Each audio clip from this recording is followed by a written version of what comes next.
En los siguientes minutos voy a compartir con ustedes el tema de complicaciones agudas de la diabetes mellitus tipo 2.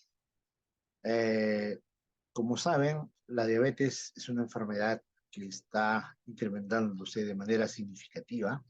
Si podemos ver en los últimos reportes de la Federación Mundial de la Diabetes, en América del Sur va a haber un incremento de 32 millones a 49 millones en el año 2045.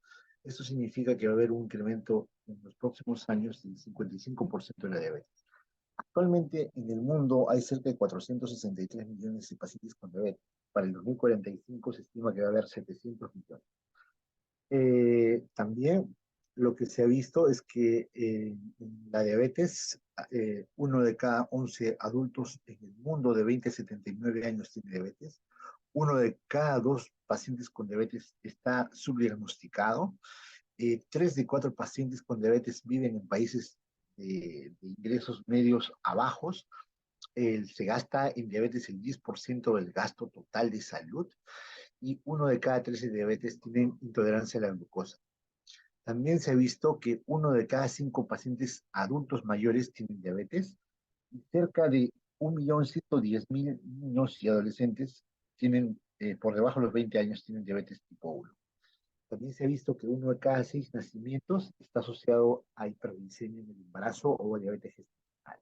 Como pueden ver, la diabetes es una enfermedad muy frecuente que está en muchos aspectos de nuestra vida y también se ha visto que los gastos en diabetes son muy elevados. Actualmente se gasta cerca de 760 billones de dólares y para el 2045 se estima que se va a gastar alrededor de 840 billones de dólares.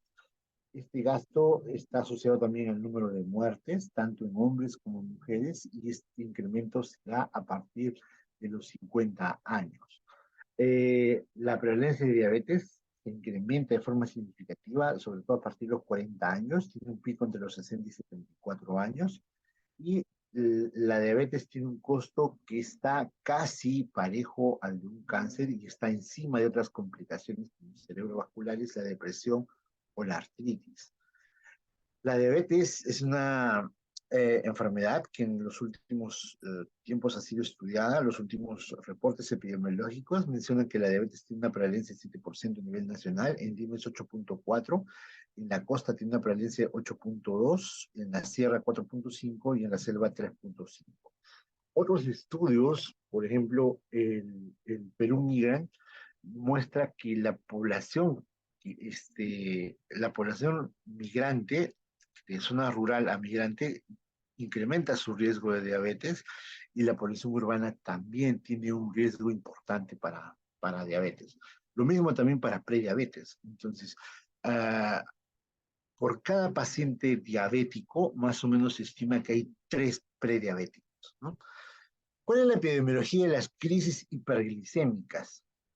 Las crisis hiperglicémicas son dos. La cetoacidosis diabética, que tiene una incidencia de 1 a 10%, 6% de los pacientes que acuden al servicio de urgencias son por crisis hiperglicémicas y su mortalidad bordea el 10%. En la epidemiología del estado hiperosmolar hay más o menos hay uno por mil ingresos, 35% de los pacientes no tienen aún diagnóstico de diabetes, el 40% de los pacientes con estado hiperosmolar están asociados a infecciones, 38% está asociado a uso de diuréticos o pacientes que están en asilos y tienen una mortalidad entre el 12 y 40%. En latinos, más o menos el 60% de las crisis hiperglicémicas son cetoacidosis diabéticas. Se decía antes que solo la cetoacidosis era típica del diabético tipo 1. Sin embargo, la diabetes tipo 1 es rara en nuestro medio. Se caracteriza porque son pacientes entre los 45 y 47 años.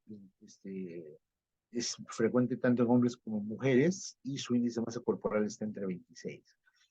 Esta es la epidemiología de la edad, por ejemplo, en los pacientes con cetoacidosis diabética, en una casística del Hospital Loaiza de 66 casos de cetoacidosis, el 30% de los pacientes están entre 50 y 59 y 25% está entre 30 y 39 años de edad.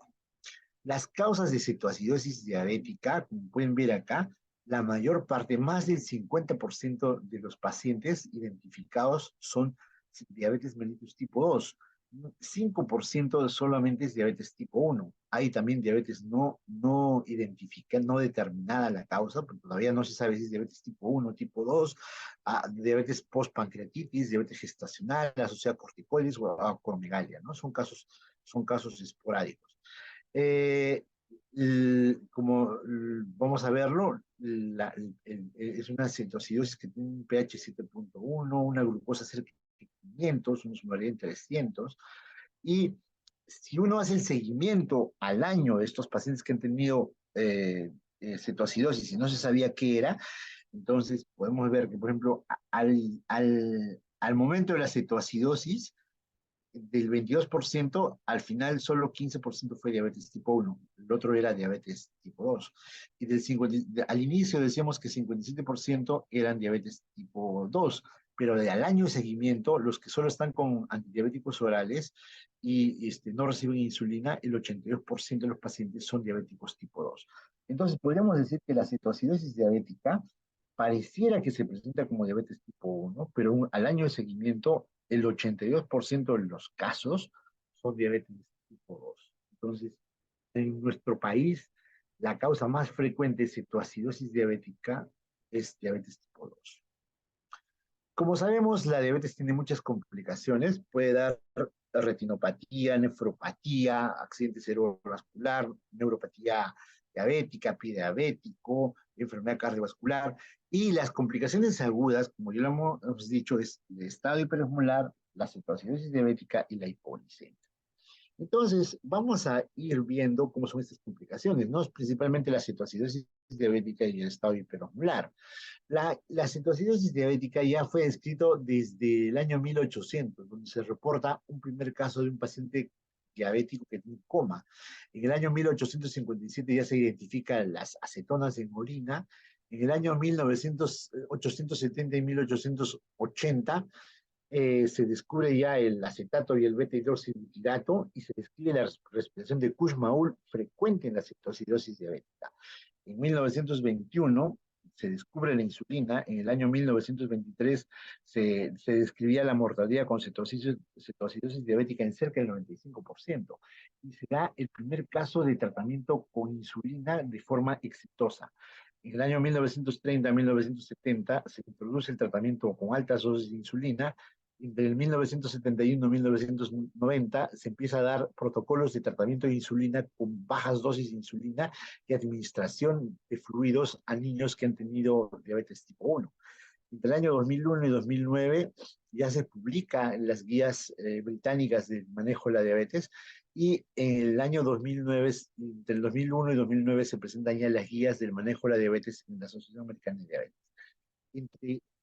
Entre el 1923, que la mortalidad era 95%, al año 2019 la mortalidad es menos del 1%, ¿no? Ya hay incluso protocolos para el manejo de la diabetes en recién nacidos y en niños, ¿no? Entonces, ha habido una evolución desde el año 1800 al 2020, digamos, en que la mortalidad pasó del 95% a una mortalidad menor al 1%. Las crisis hiperglicémicas se definen como todos aquellos episodios que tienen concentraciones de glucosa por encima de 250. Los dos tipos de crisis hiperglicémicas son dos, la cetoacidosis diabética y el coma hiperosmolar. El estado hiperosmolar es un síndrome caracterizado porque hay un compromiso de conciencia, hay una hiperosmolaridad plasmática asociada a deshidratación, no hay cetonemia. En cambio, en la cetoacidosis diabética es una complicación metabólica principalmente asociada a cuerpos cetónicos y acetonuria importante. Los factores desencadenantes en la cetoacidosis diabética son principalmente infecciones y otras causas son, por ejemplo, la suspensión de insulina, el debut de la diabetes, la transgresión alimentaria, otros el embarazo o el uso de corticoides. En el síndrome hiperosmolar también predominan las infecciones, los accidentes cerebrovasculares, el infarto, el miocardio, también se describe pancreatitis, las hemodiálisis, las hemodiálisis, la nutrición parenteral o el uso de corticoides, diuréticos citotóxicos o las cirugías. Entre el 30 al 50% de los pacientes, al momento de presentar el estadio premolar, todavía no tienen diagnóstico de diabetes. En nuestro país, en el Hospital Loaiza, la principal causa de cetoacidosis diabética fue infección, cerca del 50%. Luego, falta de tratamiento, no se encontró una causa evidente en uno de cada 4 pacientes. Complicaciones cardiovasculares, 100%, y complicaciones citocínicas como, por ejemplo, un Cushing o una acromegalia en el 3%. En el año 2002, que se hizo la estadística de estos pacientes, la tasa de mortalidad, la prevalencia de mortalidad fue 10%. En otros países, como por ejemplo Australia, China, las principales causas de cetoacidosis diabética son las infecciones. También la segunda causa son la pobre adhesión al tratamiento, ya sea España, Taiwán, Estados Unidos, Reino Unido. La principal causa es infección, luego la pobre adhesión al tratamiento. Y fíjense, en muchos países, ya sea Australia o Brasil, entre el 5 y el 10% o hasta el 18% en Taiwán son de pacientes de reciente diagnóstico, ¿no? Es algo parecido también a lo que pasa en nuestro país. En cuanto a la fisiopatología, hay un estado postprandial, digamos, en el cual el cerebro usa glucosa y produce CO2, el hígado tiene glucosa, aminoácidos, produce CO2, el músculo tiene glucosa, aminoácidos y fabrica CO2, y el adipocito tiene glucosa y triglicéridos y lo almacena en ácido graso o en triglicéridos. En ayunas, el cerebro sigue usando glucosa y CO2. En ayunas, el hígado utiliza aminoácidos y ácidos grasos para fabricar glucosa y cetonas. El músculo también usa ácidos grasos y cetonas y lo utiliza como energía y fabrica aminoácidos y CO2. El adipocito en ayunas produce ácidos grasos para que a su vez sean la fuente para que se esté produciendo cuerpos cetónicos o energía en el músculo. En una cetoacidosis diabética, el cerebro sigue usando glucosa. En la cetoacidosis diabética hay una gran cantidad de aminoácidos y ácidos grasos que producen gran cantidad de cuerpos cetónicos y glucosa desde el hígado. En el músculo, los ácidos grasos en los cuerpos cetónicos son la fuente de energía y hacen fabricar CO2, pero se destruyen las proteínas para que se fabriquen aminoácidos y estos aminoácidos vayan al hígado para que se fabrique glucosa. Y en la cetoacidosis diabética hay una gran producción o liberación de ácidos grasos desde el adipocito. Entonces, en la cetoacidosis diabética hay una disminución importante de insulina, pero a la vez hay un incremento de hormonas contrarreguladoras como glucagón, catecolamina, y esto hace que la glucosa se incremente. El déficit de insulina asociado a las hormonas contrarreguladoras hacen que se incremente la gluconeogénesis, disminuya la glucólisis, eso produce hiperglicemia, diuresis osmótica, y esto también produce lipólisis, cetogénesis, fracaso en el sistema tampón, y a la larga produce una cetoacidosis diabética. Recuerden que las cetonas se utilizan como fuente de energía cuando no hay calorías. La cetosis fisiológica se da, por ejemplo, en el ayuno o en el ejercicio. Y la deficiencia de insulina produce lipólisis y producción de cetonas y produce acidosis. Dentro de los principales cuerpos cetónicos está el beta-hidroxibutirato, el acetoacetato y la acetona. Dentro de los cuerpos cetónicos predomina el beta-hidroxibutirato, pero esta no es detectada por las tiras de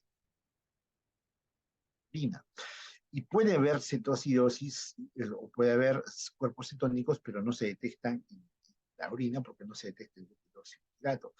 Entonces, el análisis de cetonas en orina puede ayudar a la identificación precoz de los cetoacidosis, sí, pero no está detectando a tiempo el beta-hidroxibutirato, sino los otros. ¿Cómo es el cuadro clínico de las crisis hiperglicémicas? Bueno, afecta el sistema nervioso central, puede presentar al paciente polidipsia, polifagia, letargia, estupor, incluso puede llevar al coma, Pues a nivel visual hay visión borrosa, en la respiración hay olor a acetonas. La respiración hay una hiperventilación típica en el cual se denomina la respiración de Kushmaul. A nivel urinario hay poliuria, cetonuria, glucosuria. A nivel gastrointestinal puede haber náuseas, vómitos y dolor abdominal que puede simular incluso un abdomen agudo quirúrgico. La cetoacidosis diabética tiene una instalación lenta, puede durar días, hay poliuria, puede haber hiporexia, polidipsia, astenia, debilidad, pérdida de peso. Hay alteraciones digestivas como náuseas, vómitos, dispepsia, el clásico aliento cetósico como olor a manzana, puede haber enrojecimiento facial, aumento de la temperatura, y también puede haber dolor abdominal, ilio paralítico, compromiso del sensorio en la cetoacidosis no es muy marcado, o hasta un 10% puede tener coma, pero generalmente están o despiertos o jubilados. Hay una deshidratación leve moderada y en fases avanzadas de la cetoacidosis hay taquidia y respiración acidótica o respiración de Kussmaul. En el estado hiperosmolar, los pacientes tienen una edad media entre 47 y 50 años, pueden tener o no antecedentes de diabetes, hacen polidipsia, poliuria, polifagia. El tiempo de presentación de la cetoacidosis puede ser semanas. Hay una deshidratación más marcada y el estado hiperosmolar tiene un compromiso neurológico progresivo, con coma, y si es que la osmolaridad supera los 340 milimoles. Puede haber también temblores, focalización, hemiparesias, crisis focales, puede simular un accidente cerebrovascular, puede estar asociado también a hemorragias intracerebrales, hemorragia suprarrenal, puede haber fiebre de origen central, puede tener alteraciones digestivas, pero con menor frecuencia. ¿Y cuáles son los criterios diagnósticos de una crisis hiperglicémica? Para eso tenemos que ver que la hiperglicemia puede ser por diabetes, puede ser por un coma hiperosmolar no cetósico, por una intolerancia a la glucosa o una hiperglicemia de estrés. La cetosis también puede producirse por una hipoglicemia cetósica, cetosis alcohólica o por el ayuno. Y la acidosis puede ser acidosis láctica, acidosis hiperclorémica, por salicilatos, acidosis urémica, por ejemplo, la insuficiencia renal aguda o crónica, o acidosis inducida por drogas. Cuando nosotros descartamos todas estas causas y vemos que el paciente tiene hiperglicemia, acidosis y cetosis, estamos hablando de una cetoacidosis diabética. Cuando hablamos de un estado hiperosmolar, hablamos de un paciente que tiene más de 600 gramos de glucosa, su pH es mayor de 7.3 y su bicarbonato es mayor de 15, y la osmolaridad es mayor de 320. Hablamos de cetoacidosis diabética cuando la glucosa está por encima de 250, el pH está por debajo de 7.30, es leve si está entre 7.25 y 7.30, es moderado de 7 a 7.24 y severo si tiene menos de 7 de pH. El bicarbonato está entre 15 y 18, es una cetoacidosis leve, entre 10 y 14,9 es moderada y menos de 10 queda. En todos los casos hay cetonuria, puede haber cetonemia, la osmolaridad es variable, el anion GABA es siempre elevado, mayor de 10, y el estado mental puede ser desde la alerta hasta el estupor o coma. Lo más importante en cetoacidosis diabética es el pH, el bicarbonato y la cetonuria presente.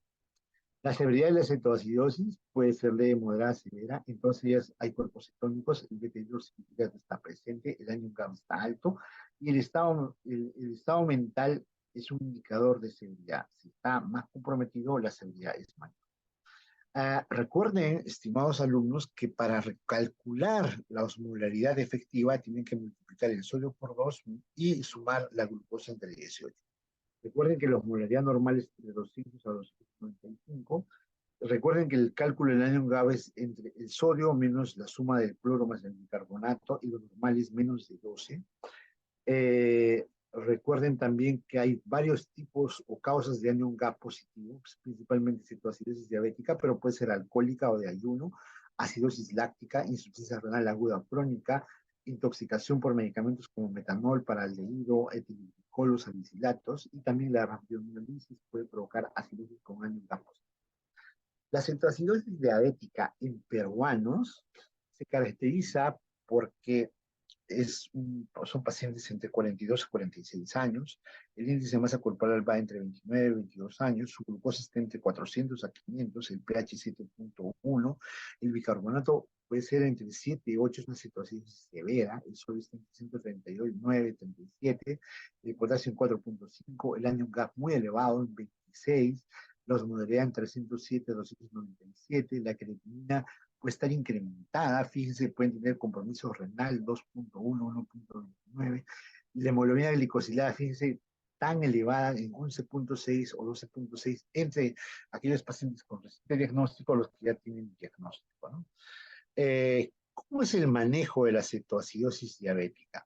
La cetoacidosis diabética requiere un tratamiento para, ya sea, si es para la cetoacidosis, para el estado hiperpulmonar, y uno está en el primer nivel de tensión, bueno, pues el tratamiento es similar. Hay que identificar los signos y síntomas de alarma, determinar la glucosa, si es que la glucosa está por encima de 600, en el glucómetro va a salir el HI o high. Hay que determinar cuerpos cetónicos en orina, si es que tenemos a la mano determinar creatinina, electrolitos y AGA o gases arteriales, y si es que no lo tengo, hidrato a mi paciente, le pongo una vía de insulina y lo transfiero a un centro hospitalario que tenga una emergencia y una UCI. El manejo de la cetoacidosis o la crisis hiperglicémica se basa en estos pilares: la fluidoterapia, la insulinoterapia, el manejo del potasio y el manejo del evento descompensante, y en algunos casos el manejo del bicarbonato. El objetivo de la fluidoterapia es mantener el gasto cardíaco, la perfusión renal, reducir la glucosa en sangre y la osmolaridad, reducir también por dilución las hormonas contrarreguladoras. Entre la fluidoterapia uso suero fisiológico, 1 litro por hora o 15 a 20 minutos por kilo por hora. Luego necesito determinar si el paciente está en shock hipovolémico o hipotensión leve o en shock cardiogénico. Si el paciente está en shock hipovolémico, tengo que dar suero fisiológico 1 litro por hora o 2 litros por hora. Depende de la severidad del paciente. Si el paciente está en hipotensión leve, si el sodio está elevado, doy suero fisiológico al medio normal. Si el sodio está normal, también puedo usar suero fisiológico al medio normal. Y si el sodio está disminuido, suero fisiológico al medio normal. Tengo que dar fluidoterapia hasta que la glucosa esté menor de 250. Cuando esté menos de 250, cambio de dextrosa al 5% y a una solución de suero fisiológico al medio normal a un volumen de 150 a 200 mililitros por hora. La meta es reducir la glucosa y mantenerla entre 150 y 200. Si es que el paciente está con shock cardiogénico, tengo que pasarlo a una UCI general o una UCI coronaria y manejar el shock cardiogénico, que evidentemente debe ser por causa de un infarto de miocardio. El segundo pilar del manejo de la crisis hiperglicémica es la insulinoterapia. Si el paciente tiene sus funciones vitales estables, su presión arterial principalmente está por encima de 110, puede usar incluso el tratamiento con vía subcutánea. En caso contrario, el manejo preferencial es la vía endovenosa, y se va a utilizar insulina cristalina o insulina R. La dosis que se utiliza es 0,15 unidad por kilo en bolo vía endovenosa. Luego se da una infusión por vía endovenosa 0,1 unidad por kilo por hora. Entonces, si por ejemplo tengo un paciente que pesa 80 kilos, le voy a dar más o menos entre 8 o 10 unidades por vía endovenosa, y después le voy a dar 8 unidades por hora, y eso lo preparo con una solución de 100 mililitros de cloruro de sodio y 100 unidades de insulina. Y eso lo pongo en una bomba de infusión y lo programo a 8 unidades por hora. La meta es que la glucosa debe caer entre 50 y 70 miligramos por hora. Si es que eso no ocurre, entonces duplico la infusión. Entonces, si el paciente está con 8 unidades por hora, le debo duplicar a 16. Una vez que la glucosa está a menos de 250, bajo la infusión de insulina al 50% y le agrego dextrosa al 5% y suero fisiológico al medio normal. La meta de tener la glucosa en las siguientes horas es tener entre 150 a 200 miligramos por ciento. Si es que no tengo los medios, puedo utilizar insulina vía subcutánea o intramuscular. Le hago un bolo 0,2 unidades por kilo y luego le hago 0,2 unidades por kilo subcutánea o intramuscular cada 2 horas. La dosis de mantenimiento es 0,1 unidad por kilo vía subcutánea o intramuscular. Igual, tengo que esperar a que caiga la glucosa entre 50 y 70 miligramos, y si es que no ocurre, tengo que darle un bolo de insulina de 10 unidades diarias. La meta de glucosa debe ser menos de 250 miligramos por ciento y se debe disminuir la insulina a 5 o 10 unidades cada hora, y la meta de glucosa que debo tener es entre 150 a 200 miligramos por ciento. El potasio, pues, si es menos de 3.3, debo mantener la insulina y debo administrar 40 miligramos de potasio vía endovenosa cada hora. Si el potasio está mayor de 5.5, no debo dar potasio y debo vigilarlo cada 2 horas con un pedido de haga electrolítico. Si el potasio está en 3.3 y 5.5, debo dar 20 miligramos de potasio cada hora, y debo tener mi meta de potasio entre 4 y 5 miligramos. Es que el pH es menor de 7, se puede administrar bicarbonato, pero si el pH es mayor a 7, no necesito administrar bicarbonato. Si es menos de 6.9, debo poner bicarbonato 100 moles en agua, 400 mililitros, y lo administro en 2 horas, ¿no? Si está entre 6.9 a 7, puedo darle solamente 50 milimoles en 200 mililitros y lo administro en 2 horas. En los pacientes con cetoacidosis y estado hiperosmolar hay un déficit de agua entre 6 y 9 litros, hay un déficit de sodio, de potasio, de cloro, de magnesio y de calcio. Entonces, tenemos que prepararnos para hipocalemia, hiponatremia, hipocloremia, hipomagnesemia, hipocalcemia, ¿no?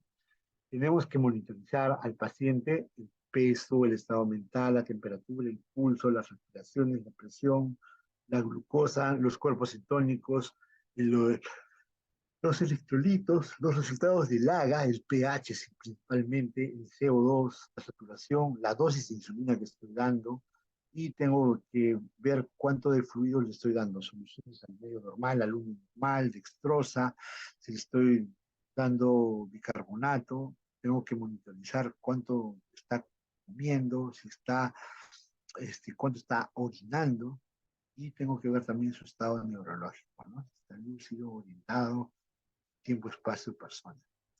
El manejo de las crisis hiperglicémicas, lo más importante es que los, no se produzca la crisis hiperglicémica. ¿Cómo se hace eso? Previniendo. ¿Cómo hago eso? Manejando a mis pacientes, teniendo mis metas y tratamiento. Y eso se hace con controles de glucosa, el automonitoreo, una alimentación saludable, ejercicio saludable, dando tratamientos de manera adecuada, usando bien metformina, nitrosamina, los inhibidores de DPP4, los inhibidores de SGLT2, usando insulina cuando tengan que insulinizar. Y recuerden que siempre detrás de una crisis hiperglicémica hay un mal acceso a la salud, hay una pobre educación, hay pobreza, hay mala adhesión al tratamiento, y sobre todo hay una pobre conciencia del sistema de salud y el paciente para tratar la diabetes a tiempo. En relación a este primer tema, entonces, la crisis hiperglicémica es un patrón especial de debut y presentación de la diabetes en latinos. Actualmente tiene una mortalidad entre el 2 al 10%. El cuadro clínico no requiere coma. Los pilares del tratamiento es la fluidoterapia y el tratamiento con insulina y el manejo de la causa. Y el mejor tratamiento para la crisis hiperglicémica es la prevención y el manejo adecuado de la diabetes. Muy bien. El segundo tema que quiero compartir con ustedes es la hipoglicemia. La hipoglicemia es la reducción de la glucosa a menos de 70 miligramos por ciento, cuando también está asociada a síntomas o cambios que revierten con la administración de dextrosa. Los síntomas varían por la intensidad, la rapidez del descenso, el tiempo de la hipoglicemia y la sensibilidad individual de cada paciente. Un paciente delgado, de reciente diagnóstico, puede tener síntomas muy marcados. Un paciente ya que tenga años, que tenga obesidad y resistencia a la insulina, puede tolerar mejor la hipoglicemia. La hipoglicemia puede ser de varios tipos. Se habla de hipoglicemia severa cuando el paciente requiere asistencia de otra persona. Necesita que le administren carbohidratos o no puede pararse, no puede ayudarse, no se puede levantar para tomar, por ejemplo, su azúcar. caramelo, un chocolate, etc. Es una hipoglicemia sintomática documentada cuando tiene síntomas típicos de hipoglicemia y se acompaña de una glucosa menor de 70. Es una hipoglicemia asintomática cuando el paciente no tiene síntomas, pero tiene una glucosa menor de 70. Por ejemplo, está normal, se mide la glucosa en ayunas y le sale 60. Es una hipoglicemia sintomática, no tiene síntomas. Es una probable hipoglicemia sintomática cuando el paciente tiene un evento que tiene síntomas típicos de hipoglicemia, no se puede medir la glucosa y calma cuando come, ¿no? O sea, pero no se llega a medir la glucosa. Entonces, es una probable hipoglicemia sintomática. Y es una pseudohipoglicemia cuando el evento, la persona tiene diabetes, reporta síntomas típicos de hipoglicemia, pero tiene, por ejemplo, 80, tiene más de 70, tiene 99, pero el paciente está con mareo, sudoración fría, hambre, palpitaciones, y su glucosa está más de 70. Una pseudohipoglicemia. Se da pues, principalmente aquellos pacientes que están acostumbrados a tener glucosas en 200, 300, y cuando le baja la glucosa y está en 90, 80, hacen síntomas de hipoglicemia. Una pseudohipoglicemia. Muy bien, vamos a ver ahora la epidemiología. Según el UKPDS, hay una prevalencia de una incidencia de hipoglicemia de 2.3% por paciente por año. Y eso está asociado a otros estudios. Por ejemplo, de acuerdo al medicamento, puede llegar hasta 20%. De acuerdo al tratamiento con insulina, puede ser 20%, o sulfonilureas, metformina, 4.5%. Recuerden que el cerebro requiere siempre insulina, al día requiere 100 gramos de glucosa. Este, hay también una respuesta contrarreguladora para la hipoglicemia. Recuerden que la insulina deja de fabricarse o de secretarse cuando la glucosa llega a 80 miligramos por ciento. El glucagón arranca a los 70 miligramos, la adrenalina también.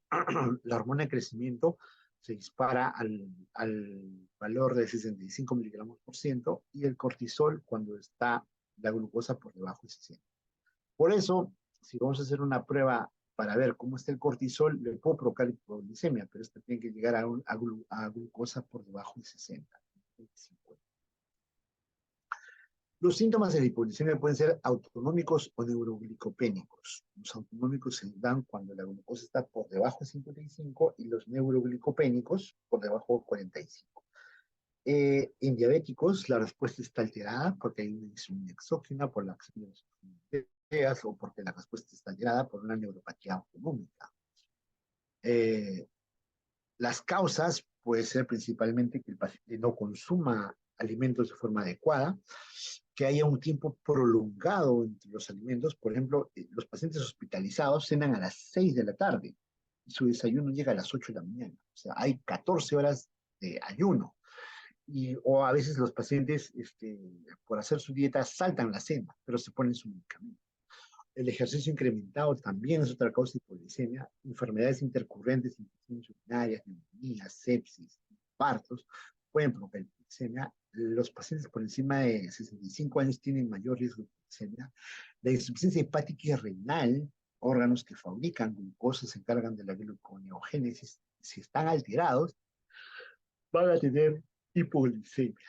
El tratamiento intensivo significa que mi glicosilada la quiero llevar a menos de 7, usando todo el arsenal terapéutico a la mano. La alteración del sistema contrarregulador, hipoglicemias facticias, o sea, el paciente se pone insulina, el uso de alcohol y drogas que interactúan con sus ideas, ¿no? Recuerden que mientras más me acerco a 7, el riesgo de hipoglicemia sube. O sea, ¿quién no va a tener hipoglicemia? El que tenga glicosilada 9, 10, pues se va a pasar fácil su vida. Pero si yo estoy acercándome a tratamientos intensivos cuando la glicosilada está menos de 7, voy a tener alto chance de que haga un evento de hipoglicemia. O sea, no tengan miedo. O sea, pasa la hipoglicemia cuando intento controlar. Cuando voy a ser facilista y quiero que mi paciente esté light, que no sufra, va a tener glicosiladas altas, 8, 9, 10. ¿No? Ahí no hay hipoglicemia. En los síntomas autonómicos de la hipoglicemia está la sudoración, el temblor, el hambre, las palpitaciones, la ansiedad, parestesias. El paciente se siente angustiado, tiene temblor, hambre, suda y es una sudoración fría. No es como en la playa, sudas caliente. Los diabéticos, la sudoración es fría. Los síntomas neurológicos están asociados a alteraciones del comportamiento, pueden volverse agresivos, hablan incoherencias, están confundidos, sienten calor, sienten debilidad, tienen alteraciones visuales, ven borroso, tienen dificultades para hablar, balbucean, tienen déficit motor, pueden incluso llegar a convulsionar o llegar al coma. En diabéticos hay una respuesta a la hipoglicemia, y eso hace que la instalación sea lenta, y la respuesta contrarreguladora alterada altera la adaptación a la hipoglicemia y la reserva pancreática. El uso de betabloqueadores también altera la respuesta a la hipoglicemia. Entonces, hay dos tipos de hipoglicemia, generalmente la sintomática, de predominio nocturno, se caracteriza porque hay una cefalea matutina y correlaciona con glucosas en la noche menores de 110. Las hipoglicemias leves moderadas, el paciente soluciona la hipoglicemia con él mismo, es leve, hay síntomas autonómicos, y moderada predominan los síntomas neuroglicopénicos. Es grave cuando hay un deterioro neurológico importante, el paciente puede llegar al coma, a la muerte, y requiere principalmente la ayuda de una tercera persona. El tratamiento es administración de dextrosa al 33% o al 50%, luego infusión de dextrosa al 10%, se debe observar al paciente entre 14 a 24 horas y se debe hacer controles periódicos de glucosa. Se debe evitar futuros episodios, se debe determinar cuál es la causa, y de no recuperar el sensorio puede haber edema cerebral post-hipoglicemia, puede haber incluso una lesión neurológica por hipoglicemia, puede llevar al coma y a la muerte. La hipoglicemia está asociada a mayor mortalidad. El medicamento más asociado a riesgo de hipoglicemia es la sulfonilurea, pero de hecho el medicamento con mayor causa de hipoglicemia es la insulina. Metformina, teocelindionas, inhibidores de DPP4 inhibidores de SGLT2 tienen bajo riesgo de hipoglicemia. Fíjense, este es un famoso estudio, el estudio ACOR, en el cual en este estudio se pretendió llevar a la hemoglobina glicosilada a promedios por debajo de 6.5 y llevan entre 6 a 7% de glicosilada versus un tratamiento estándar que tenía la glicosilada en 7.5, que lleva entre 7 a 8. Uno diría que aquel paciente que está en terapia intensiva va a ir mejor. Sin embargo, lo que se encontró fue que aquel paciente que estaba en terapia intensiva tenía mayor mortalidad. Entonces se morían más. Y se determinó cuál era la diferencia entre estos casos, que la principal variable diferencial entre el grupo intensivo y el grupo estándar era el promedio de hipoglicemia. Entonces, 10% de los pacientes que estaban en terapia intensiva presentaron hipoglicemia que requirió asistencia. 16% requirió cualquier asistencia versus el 5% de la terapia estándar. Es lo que más o menos vemos nosotros. Y la insuficiencia cardíaca no fatal fue similar. Accidentes, eventos no hipoglicémicos, todo fue similar. La única diferencia fue la hipoglicemia. Entonces, la hipoglicemia está asociada también a mortalidad. De hecho, pacientes que tienen hemoglobina glicosilada por debajo de 7, por ejemplo, menos de 6.4, tienen mortalidad tan importante como aquellos pacientes que tienen glicosiladas por encima de 9 en aquellos pacientes que tienen insuficiencia cardíaca, ¿no? Entonces, tener la glucosa baja es bueno, pero tenerla muy baja es tan malo como tenerla muy alta. Entonces, tenemos que tener nuestra glucosa entre 100 y 130 y nuestra glicosilada entre 6.5 a 7. Menos de eso, las frecuencias de hipoglicemia incrementan y el riesgo de mortalidad aumenta. ¿Por qué? Porque vamos a tener disminución de hemoglobina glicosilada, pero el riesgo de hipoglicemia va a ir. Se ha visto que el riesgo de mortalidad se incrementa por la glicosilada, por la edad mayor de 65 años, por evento previo de hipoglicemia, pero principalmente hipoglicemia. Es el marcador más alto de mortalidad. Si un paciente tiene hipoglicemia, tiene 4 veces más chance de muerte que aquel que no tiene hipoglicemia. ¿Por qué? Porque la hipoglicemia está asociada a inflamación. La hipoglicemia descarga interleuquina 6, factor de crecimiento del endotelio. está asociada a mayor factores de coagulación, factor 7, la generación de plaquetas, la generación de neutrófilos, a disminución de la función endotelial o una disfunción endotelial, disminuye la vasodilatación, hay vasoconstricción. Hay una respuesta simpática incrementada, hay cambios en el ritmo cardíaco, hay variabilidad en la frecuencia cardíaca, hay cambios dinámicos por la adrenalina, incrementa la contractilidad, incrementa el consumo cardíaco y una sobrecarga cardíaca. Todo eso puede llevar a que el paciente haga una arritmia y pueda tener un infarto y una muerte. Entonces, recuerden también que las sulfonilureas es el grupo de mayor riesgo de hipoglicemia. Y todas las sulfonilureas tienen mayor riesgo de hipoglicemia. ¿Qué importancia tiene la hipoglicemia? Pues incrementa el riesgo cardiovascular. Este, recuerden que cerca del 38% de los pacientes reportan hipoglicemia. Esto reduce la calidad de vida, la adhesión al tratamiento, es una barrera para el manejo de la diabetes con insulina. Y recuerden también más o menos que el 15% de los pacientes experimentan un evento de hipoglicemia, ¿no? ¿Cómo se maneja la hipoglicemia? Ya con esto terminamos. La hipoglicemia se maneja administrando 15 a 20 gramos de azúcar. Y eso puede ser con que tenga una cucharada de azúcar en 120 mililitros en un vaso o un vaso de gaseosa, un jugo de frutas o una cucharada de miel, lo que sea, azúcar, miel, chocolate, galleta, quincón, sublime, lo que nunca ha podido comer, todo eso se lo dan al paciente si tiene menos de controlo la glucosa cada 10 minutos, el paciente está con glicemia, tengo que monitorizarlo. Si hay compromiso sensorio, tengo que darle 4 ampollas de dextrosa 33, endovenosa, y el paciente tiene que ser observado 24 horas en emergencia. Y si el episodio es asintomático, debo llevar a replantear las metas de tratamiento. Muy bien, entonces la hipoglicemia es una complicación aguda que se da más o menos en el 15% de los pacientes y puede ser leve, moderada, severa. Y severa es aquella que requiere manejo. Y si es severa, tengo que administrarle dextrosa 33 y tiene que ser monitorizado. Y la principal forma de evitar el manejo de la hipoglicemia es que tengo metas adecuadas al paciente, ¿no?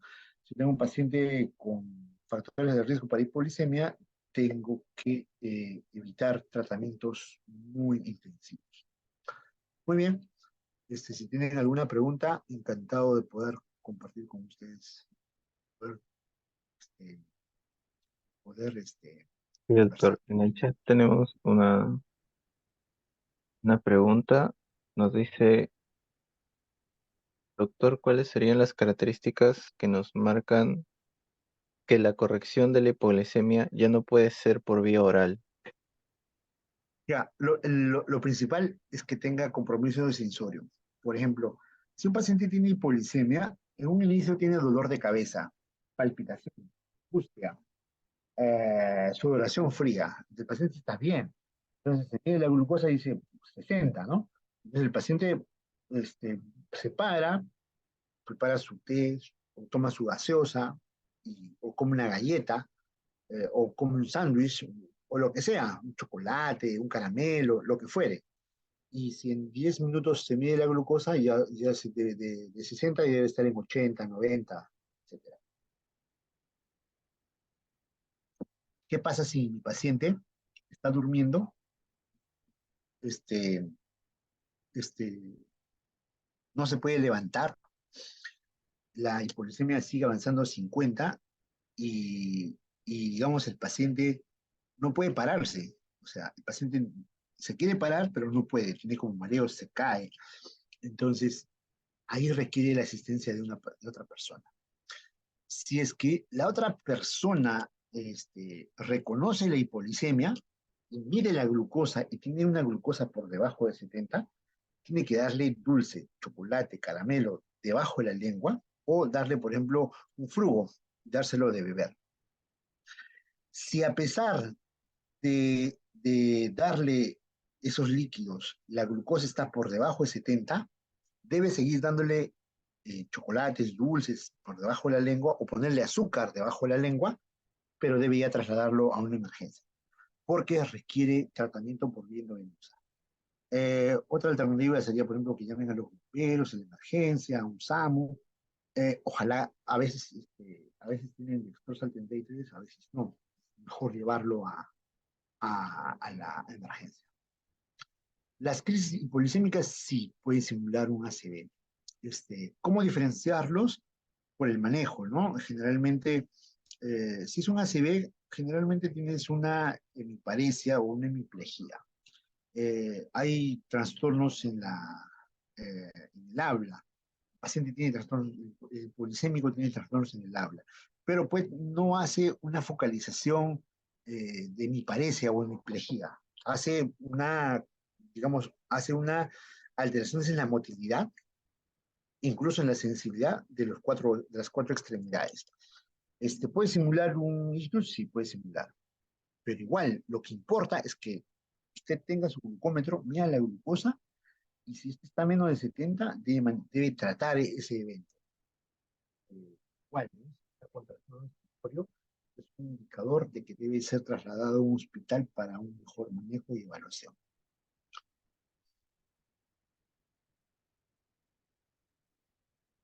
Acá dice una pregunta que a la emergencia llegan pacientes con glucosas altas y sin alteraciones en el sensorio. ¿Cuál es el plan de hidratación en estos pacientes? Sí, hay muchos pacientes que, por ejemplo, llegan con 300 y están normal. Es muy frecuente que yo vea pacientes con 450 y el paciente está chévere. O sea, está bien hidratado, su frecuencia cardíaca está bien, su presión arterial está normal. Le ves las mucosas y está bien hidratado. En ese caso, lo que tienes que hacer es ponerle una insulina, puede ser insulina rápida, 0,1 unidad por kilo. Por ejemplo, si pesa 90 kilos, 9 unidades, 100 kilos, 10 unidades. Y lo hidratas por vía oral o por vía parenteral. Le pones un cloruro o le pones un par de litros de agua mineral y que se la beba. Y empiezas tratamiento, ¿no? Es ese paciente que tiene glucosa por encima de 250 glucosa, debe manejar idealmente insulina de manera regular. Y su antibiótico oral, que puede ser metformina, o sea, metformina mañana, tarde y noche, y su insulina una o dos veces al día. Y ya debo manejarlo de forma regular. Generalmente son pacientes que tienen mala adhesión al tratamiento, pero están estables. Si está bien hidratado y sus funciones vitales están estables, el manejo es ambulatorio. Le pongo su insulina, su antidiabético y Ah, si estás en un centro de salud, si estás en un centro de salud, tienes que tener tu glucómetro. O sea, cuando tú vas a tu centro de salud, tienes que ir con tu glucómetro. Si tú tienes un paciente con diabetes, tienes que medir la glucosa. Si está con hiperglicemia, y te sale HI, que es high, significa que está más de 600. Si estás en Lima, le pones su guía, le pones su cacho de insulina 0 unidad por kilo y lo disparas a un hospital. Si estás en provincia, es más complicado, pero le sigues poniendo insulina cada 2 horas y lo vas hidratando con cloruro de sodio a chorro. Y si puede también vía oral, también vía oral. ¿Algún medicamento que suspenda la crisis hiperglicémica? Sí, la insulina. La insulina y la hidratación. Tienes que hidratar al paciente y tienes que darle insulina. Este, Beta bloqueadores no, corticoides menos, porque corticoides suben la glucosa. Eso no se da. Eh, ¿Hay hiperglicemia sintomática? Sí hay hiperglicemia sintomática. Se debe dar potasio. Si el potasio está por debajo, si está por debajo de 5, se da 20 equivalentes por hora. Si está menos de 3, 40 equivalentes.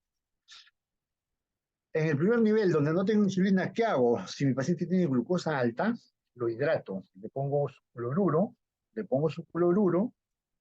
y le pongo a 1 litro por hora o 2 litros por hora, le subo a la ambulancia y lo derivo a una emergencia del hospital más cercano, ¿no? Estamos hablando que está con glucosa alta, ¿no? Estamos con glucosa high, más de 300. Y es que ahora, si tu paciente tiene 300 y está estable, tu paciente no tiene taquicardia, no tiene hipotensión, no está deshidratado, está sin síntomas y tiene 300, eso tú lo manejas en tu centro, en el primer nivel.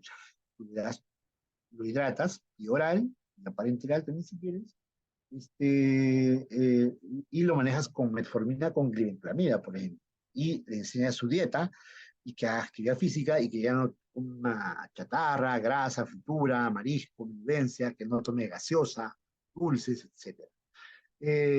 Solo se transfiere si el paciente está inestable, ¿no? ¿La bacteriuria sintomática se debe tratar obligatoriamente en el diabético? No, solamente si tiene fiebre, podemos darle tratamiento.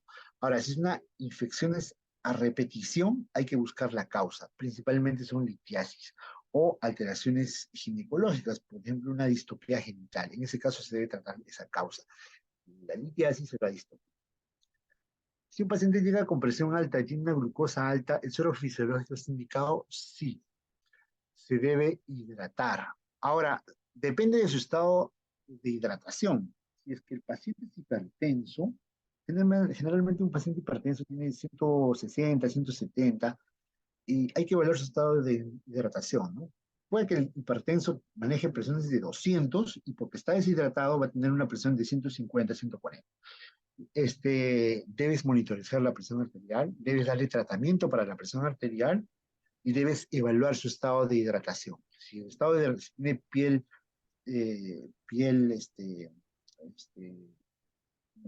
como que hace un pliegue, la mucosa oral está seca, y tiene taquicardia, está deshidratado. Entonces, manejas la deshidratación, pero también manejas la hipertensión. Y lo ideal es que manejes cada hora tu glucosa y arranques el tratamiento con insulina.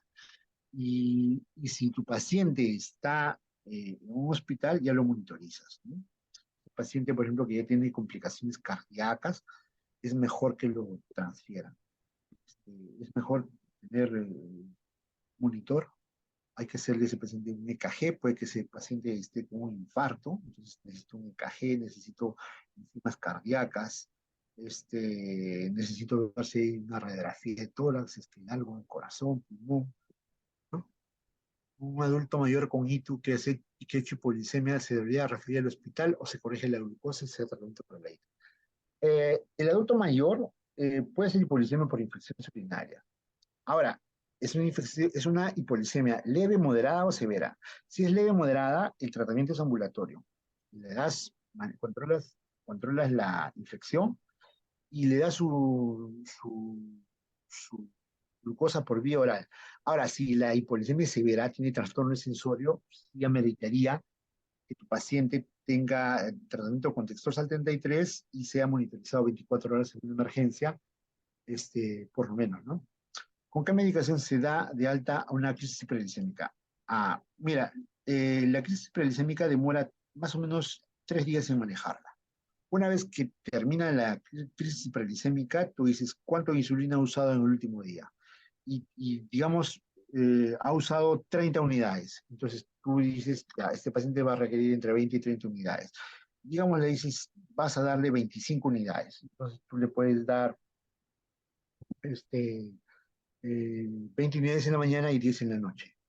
Y si quieres si el paciente ya puede usar antidiabético oral, le puedes dar, por ejemplo, 16 unidades en la mañana, 8 en la noche y le agregas metformina, mañana y noche.